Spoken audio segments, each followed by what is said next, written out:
Спорт денсаулық кепілі дейді халқымызда. Тамыздың 18 күні тұңғыш президенттің тарихи мәдени орталығында мектеп оқушыларының жазғы демалысын көңілді өткізуге, оларды спортпен шұғылдануына шақыру, салауатты өмір салтын насихаттау мақсатында қол күресі мен дойбыдан жарыс өткізілді. Шараны орталық Теміртау қаласының полиция басқармасымен бірлесіп ұйымдастырды. Тағылымды шараны орталықтың басшысы Саида Жамантайқызы Саргизова ашты.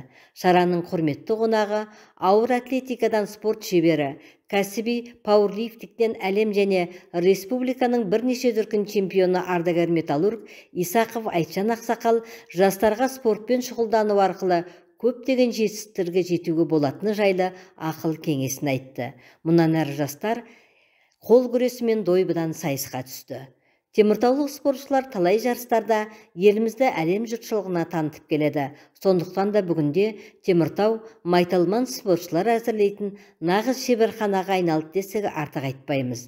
Жалпы қаламызда спортты насихаттай отырып, балаларды салауатты өмір салтына, өз елінің патриоты болуға тәрбиелеуге мән беріледі. Міне, тұңғыш президенттің тарихи мәдени орталығында өткізілген спорт тәрбие негізі атты шараның басты мақсаты да осы болды. Спорттық сайыстың соңында жеңімпаздар анықталып, оларға естелік фотолар табыс етілді. Экскурсия жүргізілді.